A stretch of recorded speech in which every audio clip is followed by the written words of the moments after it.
I thought I'd do a little follow-up video for this starter motor.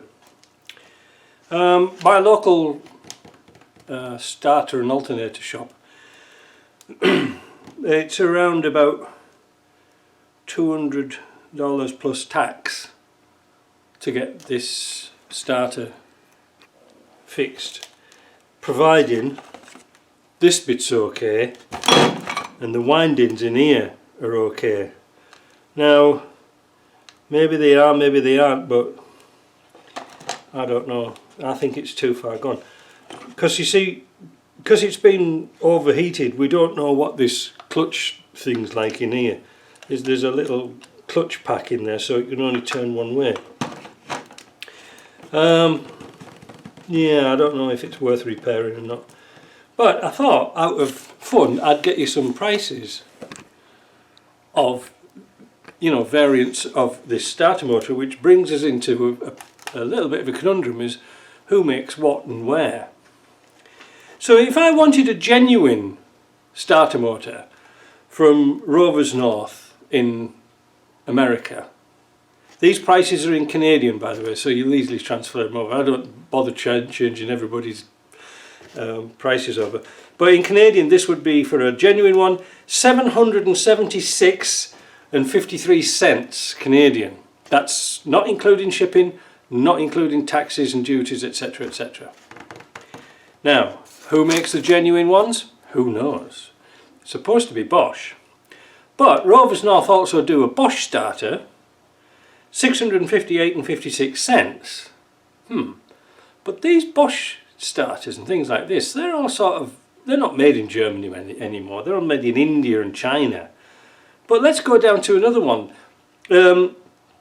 Let's have a look at Britannica in the UK, and they are $384.15 for a Hella. Now Hella make them, I'm not sure, I think they're made in India, not sure. Now you can go to our old customer, our old favourite shop, like Paul Wellwood, his favourite shop, $145.09 for a Britpart one. Now, Britpart's going to be the cheapest, but you would be wrong. You'd be wrong in thinking that, because I found one even cheaper. What about $88.80 from madeinchina.com? However, you have to buy 2 minimum. Mind you, you'll probably need 2, but $88 to make a starter, to make all this for 88 bucks. Their factory gate price must be about 20 bucks. I honestly don't know how they do it. Would I trust one as cheap as that? Not really. Maybe on a 2.5 diesel, you know, because they're virtually the same starter, or turbo diesel if they ever still exist. Maybe even a 300 TDI, because you can easily get it on and off, but not on a 200 TDI. They're a bitch to get on and off. Now, I'm just wondering whether this has been overheated at some time, you know, because they're right tight to the exhaust pipe. What a crazy idea that was, that exhaust pipe on a 200 TDI. You know, when it curves around and then goes under the engine. You know, there's no heat shield on there for the actual starter. There's nothing. It's preciously close. It's a bitch to get out. It's a bitch to get the old pipe off, considering, well, I even got a pipe on that one. When it comes down, it's supposed to be held onto a bracket near the engine mounting to keep the weight of the pipe up, because it's only on a clamp at the top, and if you're just relying on the clamp, that can work loose and exhaust blows and all sorts of problems. I don't know, it wasn't a very good idea, was it? So that's it, that's some prices.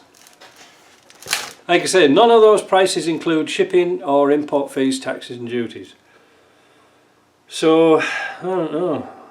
A Hella one? I've fitted Hella ones before, they've been alright. But it just makes you think where all these parts are made. I mean, how can Britpart retail a starter for $145 and give a 2-year warranty on it? But there again, they're so cheap. They often say to me, well, when I was dealing with Britpart, if something broke, they said, I'll just throw it away and we'll give you a credit. Well, that's no good. I need a starter, I don't need a credit note. Yeah, so I just thought I'd let you know that wild amount of price fluctuation for starters. I mean, it's crazy really, but it just shows you. Oh, this is a Land Rover one. Well, I just had a look on here. This is a genuine Land Rover one. Made in Spain by Bosch. What an international car we have. Anyway, I'm going to go back to looking through all my through all my shelves, because we're having an LT77 clear out. I've got another one down there for a chap. That's a 56A. That's a LT77S. I've got some military ones. I'm just bringing them out of the garage, making it out of the container, make sure the shafts are all good, and then they can go. So if you need an LT77 in Canada, let me know. See ya.